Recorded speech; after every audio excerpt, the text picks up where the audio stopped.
नमस्कार, सुप्रभात। आप देख रहे हैं खबर दिल्ली और समय हो चला है दिल्ली की 25 बड़ी खबरों को जानने का। इससे पहले यदि आप वीडियो को लाइक नहीं किए हैं तो लाइक कर दीजिए और चैनल को सब्सक्राइब कर लीजिए। तो आइए एक नजर डालते हैं 25 बड़ी खबरों पर फटाफट अंदाज में। पेपर लीक पर दिल्ली पुलिस का बड़ा एक्शन। परीक्षा धांधली से निपटने के लिए बनी special task force. Jantar Mantar पर हाल ही में शिक्षा प्रणाली में कथित गड़बड़ियों और पेपर लीक के खिलाफ हुए कॉकरोच जनता पार्टी से प्रदर्शन के बाद केंद्र सरकार फुल एक्शन मोड में नजर आ रही है। पेपर लीक से जुड़े मामलों में जल्दी सुनवाई के लिए पहले फास्ट ट्रैक कोर्ट, फिर एनटीए में परीक्षा सुधारों के लिए हाई लेवल कमेटी बनाई गई है। इस बीच दिल्ली पुलिस ने भी प्रतियोगी परीक्षाओं में धांधली और पेपर लीक जैसे मामलों से निपटने के लिए स्पेशल टास्क फोर्स का गठन किया है। आपको बता दें कि यह स्पेशल टास्क फोर्स देश की कई बड़ी संस्थाओं द्वारा आयोजित की जाने वाली परीक्षाओं में होने वाली धांधली की जांच करेगी। इनमें यूनियन पब्लिक सर्विस कमीशन यानी कि यूपीएससी, स्टाफ सिलेक्शन कमीशन यानी कि एसएससी, रेलवे रिक्रूटमेंट बोर्ड यानी कि RRB, institute of banking personal selection और नेशनल टेस्टिंग एजेंसी यानी कि एनटीए शामिल है। इसके अलावा केंद्र सरकार के विभिन्न मंत्रालयों, विभागों और उनके अधीन आने वाले कार्यालयों में होने वाली भर्तियों से जुड़े मामले भी इसी एसटीएफ के दायरे में आएंगे। जेएनयू जाने वालों को जाम से मिलेगा छुटकारा। अरुणा असफ अली रोड पर बनेगा 6 किलोमीटर लंबा फ्लाईओवर। महिपालपुर महरौली मार्ग नेशनल हाईवे 48 और आसपास के इलाकों से वसंत कुंज और जेएनयू की तरफ आने जाने वालों को जल्दी ट्रैफिक जाम से मुक्ति मिलने वाली है। दिल्ली सरकार ने अरुणा असफ अली मार्ग पर ट्रैफिक को सुगम बनाने के लिए एक बड़े फ्लाईओवर निर्माण की योजना तैयार की है। लगभग 6 किलोमीटर लंबे इस पूरे स्ट्रेच पर फ्लाईओवर की संभावनाओं को तलाशने के लिए 1,97,00,000 रुपए की लागत से फिजिबिलिटी स्टडी कराने के आदेश दिए गए। इस नए फ्लाईओवर के बनने से न सिर्फ अरुणा असफ अली रोड पर गाड़ियां सड़क पर दौड़ सकेंगी, बल्कि outer ring road, national Mandela मार्ग और श्री अरबिंदो मार्ग जैसे प्रमुख रास्तों पर भी गाड़ियों का दबाव काफी हद तक कम हो जाएगा। हाइड्रोजन ट्रेन का अगला डेस्टिनेशन होगा दिल्ली सोनीपत सब्जी मंडी के बीच जल्द होगा ट्रायल। जिन सोनीपत के बीच सफलतापूर्वक दौड़ रही भारत की पहली हाइड्रोजन ट्रेन का अगला डेस्टिनेशन अब दिल्ली होगा। सूत्रों का कहना है कि जल्द ही इसका ट्रायल सोनीपत से दिल्ली में सब्जी मंडी रेलवे स्टेशन के बीच शुरू किया जाएगा। यहां ट्रायल सफल होने के बाद फिर इसका दायरा नई दिल्ली रेलवे स्टेशन तक बढ़ाए जाने की योजना है। हालांकि सोनीपत से सब्जी मंडी के बीच ट्रायल शुरू करने में संचालन संबंधी एक दिक्कत आ रही है। इसमें अगर इसका ट्रायल दिल्ली तक शुरू किया जाता है तो फिर 4-5 दिनों के लिए हरियाणा में इसकी सर्विस बंद करनी पड़ेगी।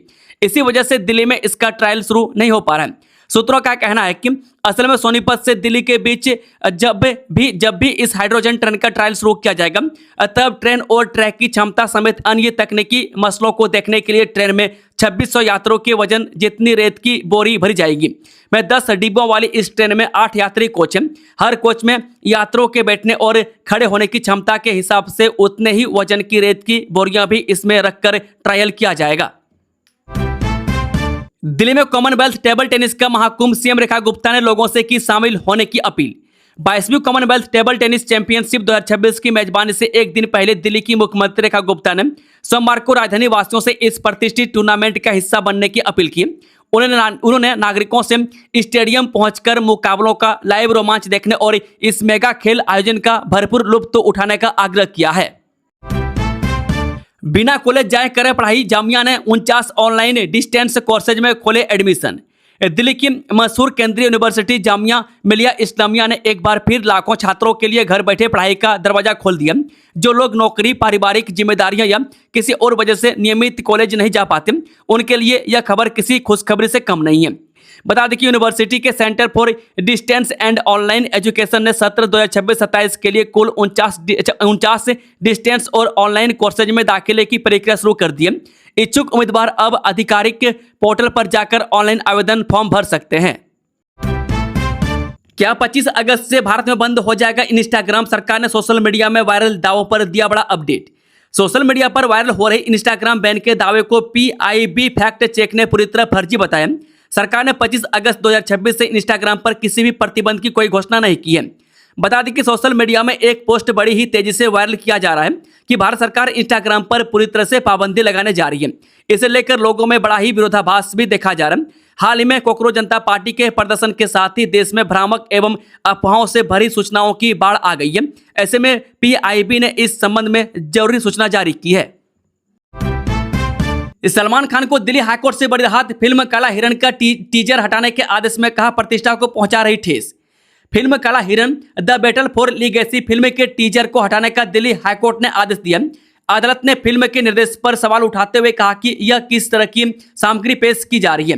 बता दें कि न्यायमूर्ति ज्योति सिंह की पीठ ने टिप्पणी की कि फिल्म निर्माता को लगता है कि वह कानून से ऊपर है। फिल्म के टीजर को थोड़ी देर देखने के बाद पीठ ने कहा कि फिल्म निर्माता अदालत की अवमानना कर रहे हैं, क्योंकि वे ऐसी घटनाओं को दिखा रहे हैं जो कि अदालत के समक्ष विचाराधीन है। 100 निजी सुरक्षा कर्मियों के जिम्मे होगी ऐतिहासिक गौरीशंकर मंदिर की सुरक्षा व्यवस्था। सावन पर खास होगी व्यवस्था। इस सावन माह के लिए दिल्ली के गौरीशंकर मंदिर में सुरक्षा व्यवस्था कड़ी की गई है, में जहां 100 निजी सुरक्षा कर्मी तैनात रहेंगे। मंदिर प्रबंधन भक्तों की सुविधा और सुरक्षा के लिए CCTV निगरानी, विशेष सजावट और धूप से बचाव के लिए टेंट जैसी तैयारियां कर रहा है। इस सांसद सो रहे हैं, उन्हें जगाना होगा। E20 फ्यूल के खिलाफ 4 अगस्त को संसद घेरेंगे दिल्ली के ट्रांसपोर्टर्स। दिल्ली के ट्रांसपोर्ट संगठन 4 अगस्त को E20 ईंधन के खिलाफ संसद मार्च निकालेंगे। वे E20 को एकमात्र विकल्प के रूप में थोपने का विरोध और अन्य विकल्प देने की मांग कर रहे हैं। बता दें कि दिल्ली के ट्रांसपोर्ट संगठन इथेनॉल मिश्रित पेट्रोल E20 के खिलाफ मोर्चा खोलने जा रहे हैं। वे Delhi taxi and tourist transports and tour operators association के नेतृत्व में विभिन्न संगठन 4 अगस्त को संसद की ओर मार्च निकालेंगे। जाकिर हुसैन दिल्ली कॉलेज का नया भवन तैयार, आधुनिक सुविधाओं से लैस होगा परिसर। जाकिर हुसैन दिल्ली कॉलेज में अत्याधुनिक बहुमंजिला भवन का वैदिक रीति रिवाजों से उद्घाटन हुआ। यह भवन स्मार्ट कक्षाओं, आधुनिक प्रयोगशालाओं और दिव्यांग सुविधाओं से लैस है, जो छात्रों के उज्जवल भविष्य की नींव बनेगा। इस समझौता टूटा तो फिर सड़कों पर उतरेंगे। कोकरोच जनता पार्टी का सरकार पर बड़ा हमला, FIR वापस लेने की मांग। कोकरोच जनता पार्टी ने प्रदर्शनकारियों के खिलाफ FIR वापस न लेने और हिरासत में लिए गए लोगों को रिहा न करने पर फिर से आंदोलन शुरू करने की चेतावनी दी है। कोकरोच जनता पार्टी के प्रवक्ता आशुतोष रंका ने सोमवार को चेतावनी दी कि यदि प्रदर्शनकारियों के खिलाफ दर्ज FIR तुरंत वापस नहीं ली गई और हिरासत में लिए गए लोगों को रिहा नहीं किया गया तो संगठन फिर से अपना आंदोलन शुरू कर सकता है।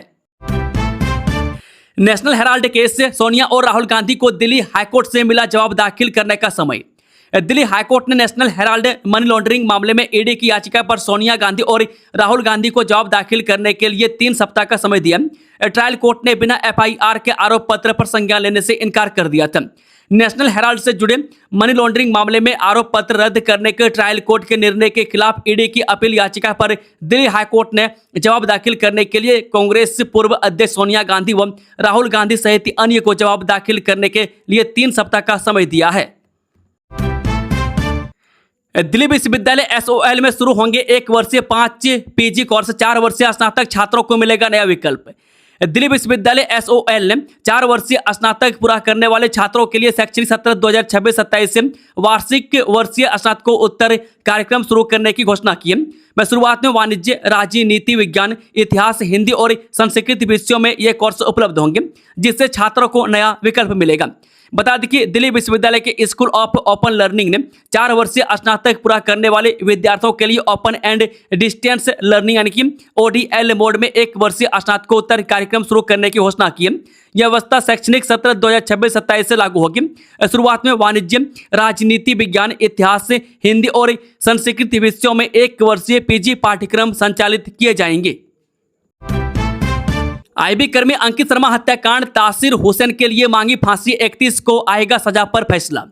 वर्ष 2020 के उत्तर पूर्वी दिल्ली दंगों के दौरान IB कर्मी अंकित शर्मा की हत्या के मामले में दोषी ठहराए गए आरोपितों की सजा पर सोमवार को कड़कड़डुमा कोर्ट में सुनवाई हुई। अदालत ने दलीलें सुनने के बाद अपना फैसला सुरक्षित रख लिया। अब 31 जुलाई को दोषियों पर सजा का ऐलान होगा। विशेष लोक अभियोजक ने कहा, मामले में विक्टिम्स की स्थिति का ध्यान रखना चाहिए। अंकित के शरीर पर 51 घाव मिले थे। उन पर ब्रूटली हमला किया गया।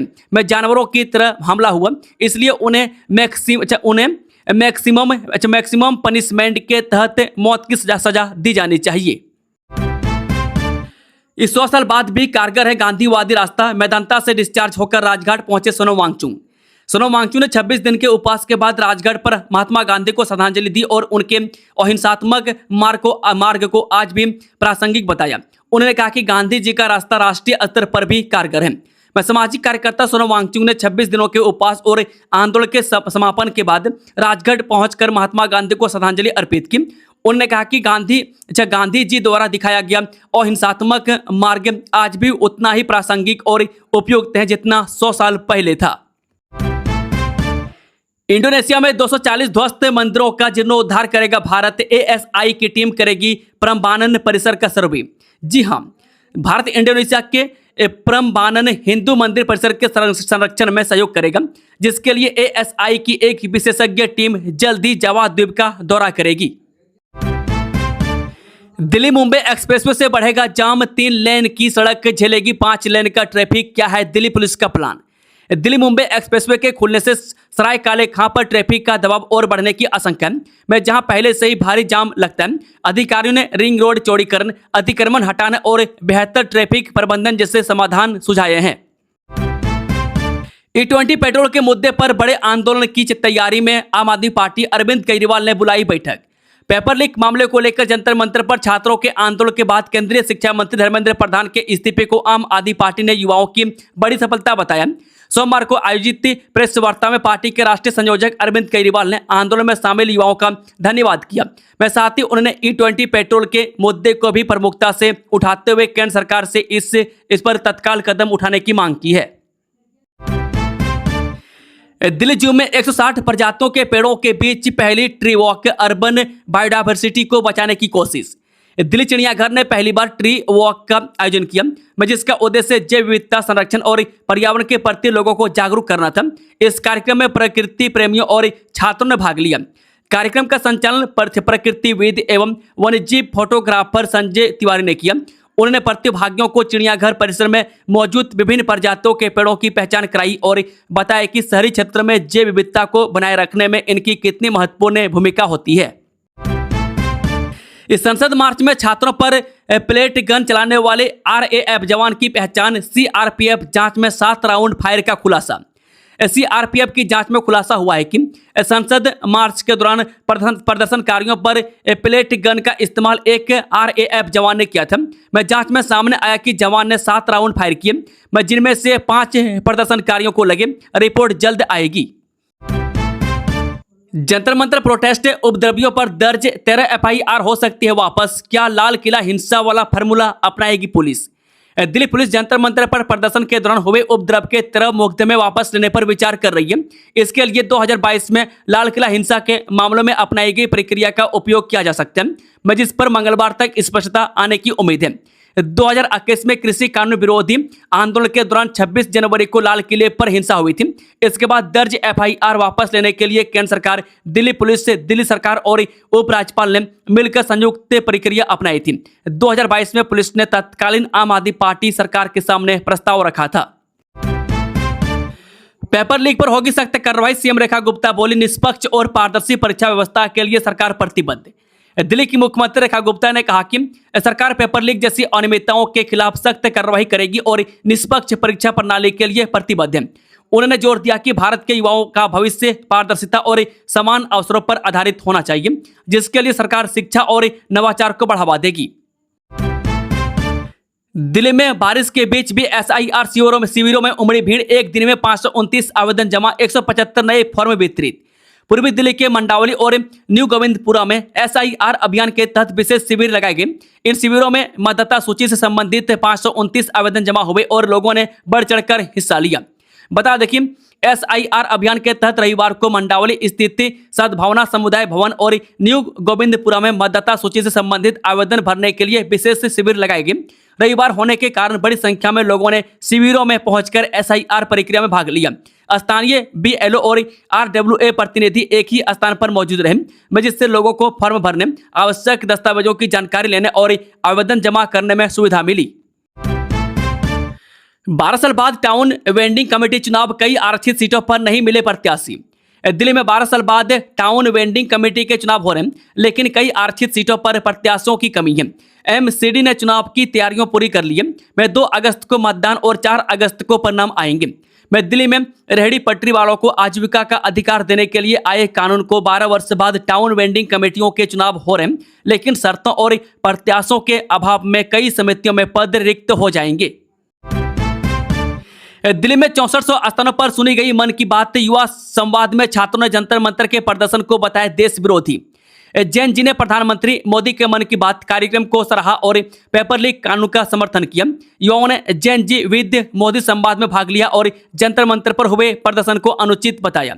युवाओं ने इस कार्यक्रम को देश को जानने वाला कार्यक्रम बताया, क्योंकि इसी कार्यक्रम के जरिए देश भर में लोगों द्वारा किए जा रहे नवाचारों की जानकारी मिलती है। साथ ही पर्यावरण संरक्षण, युवाओं के प्रोत्साहन कार्यक्रमों, समाज कार्यों की जानकारी भी मिलती है। मैं दिल्ली में 6400 से अधिक स्थानों पर मन की बात कार्यक्रम सुना गया। इसमें भाजपा के सांसदों से विधायकों और पार्षदों के साथ ही भाजपा के पदाधिकारियों की उपस्थिति के साथ युवा भी मौजूद रहे। 2002 की लिस्ट में नाम नहीं होने पर भी न घबराएं, चुनाव अधिकारी ने बताए नियम। दिल्ली में मतदाता सूची के विशेष गहन पुनरीक्षण प्रक्रिया में आ रही समस्याओं पर उप मुख्य निर्वाचन अधिकारी प्रशांत कुमार प्रसाद ने स्पष्टीकरण दिया है। दिल्ली में मतदाता सूची के विशेष गहन पुनरीक्षण की प्रक्रिया इन दिनों जोरों पर चल रही है। में 100% मतदाताओं को एन्यूमरेशन फॉर्म वितरित हो चुके हैं। उन्हें जमा करने की प्रक्रिया जारी है। 8 अगस्त अंतिम तारीख है, लेकिन इन फॉर्मों को भरने में मतदाताओं को अनेक परेशानी भी आ रही है। मैं डर लगा रहता है कि कहीं मतदाता सूची से नाम न कट जाए। इस संसद में एंटी पेपर लीक बिल पर होगी चर्चा। स्पीकर ओम बिरला की अपील का दिखा असर, लोकसभा में गतिरोध हुआ दूर। लोकसभा अध्यक्ष ओम बिरला की पहल और सदन में लगातार बनाए गए संवाद के बाद अब संसद में लोक परीक्षण की अनुचित साधन निवारण विधेयक 2026 से गतिरोध समाप्त हो गया। ऐसे में सभी प्रमुख राजनीतिक दलों ने मंगलवार से इस महत्वपूर्ण विधेयक पर चर्चा शुरू करने पर सहमति व्यक्त कर दी है। दिल्ली में बनेंगे 8 नए फायर स्टेशन, घटेगा दमकल का रिस्पॉन्स टाइम, जानिए कैसे। जी हां, राजधानी दिल्ली में आग लगने की घटनाओं के दौरान दमकल की गाड़ियों के देर से पहुंचने की समस्या को दूर करने के लिए दिल्ली फायर सर्विस यानी कि DFS बड़ा कदम उठाने जा रही है। मैं दिल्ली फायर सर्विस के chief fire officer AK Malik के अनुसार अगले 6 महीने में राजधानी के विभिन्न हिस्सों में 8 नए फायर स्टेशन स्थापित किए जाएंगे। इन फायर स्टेशनों के शुरू होने से उन इलाकों में फायर टेंडर का रिस्पॉन्स टाइम कम होगा। मैं जहां अभी दूरी के कारण दमकल वाहनों को घटनास्थल तक पहुंचने में अधिक समय लगता है। इस 26 साल बाद दिल्ली अल्पसंख्यक आयोग को मिला गैर मुस्लिम अध्यक्ष निर्मल जैन बोले, सभी समुदाय के कल्याण के लिए करेंगे काम। दिल्ली राज्य अल्पसंख्यक आयोग के गठन के करीब 26 साल बाद पहली बार किसी गैर मुस्लिम को इसकी कमान सौंपी गई है। भाजपा के वरिष्ठ नेता और पूर्वी दिल्ली नगर निगम के पूर्व महापौर निर्मल जैन को आयोग का नया अध्यक्ष नियुक्त किया गया। उन्होंने कहा कि आयोग का उद्देश्य सभी अनुसूचित अल्पसंख्यक समुदायों को विकास की मुख्य धारा से जोड़ना और उनके कल्याण के लिए सरकार की योजनाओं का प्रभावी क्रियान्वयन सुनिश्चित करना होगा। पीएम मोदी के वीडियो पर बोली कोकरोच जनता पार्टी, पेपर लीक रोकने के लिए आपने पहले भी क्या किया। कोकरोच जनता पार्टी ने प्रधानमंत्री नरेंद्र मोदी के वीडियो संदेश पर फिर प्रतिक्रिया दी है। उन्होंने पीएम को घेरते हुए कहा कि कई बार पेपर लीक रोकने की बात कही गई, लेकिन हमेशा इसमें माफिया को सफलता मिली है। प्रधानमंत्री ने कहा था कि पिछले 2.5 महीनों में पेपर लीक को रोकने के लिए कई कदम उठाए गए। कोकरोच जनता पार्टी ने अपने एक्स हैंडल पर लिखा, मोदी जी आपने कई बार पहले भी पेपर लीक रोकने को बोला है, अभी तक सफलता नहीं पाए हैं। हमेशा पेपर लीक माफिया ने पेपर लीक करवाने में सफलता पाई है, जो छात्रों के भविष्य को बहुत ही कष्टदायी बनाया है। इस बार ऐसा न हो तो बेहतर होगा। मैं कोकरोच जनता पार्टी ने प्रधानमंत्री मोदी के वीडियो को भी शेयर किया है। दोस्तों, खबरों का सिलसिला समाप्त होता है। अगर जानकारी पसंद आई तो वीडियो को लाइक, शेयर, चैनल को सब्सक्राइब जरूर से जरूर कर लें। Thank you, all the best, जय हिंद।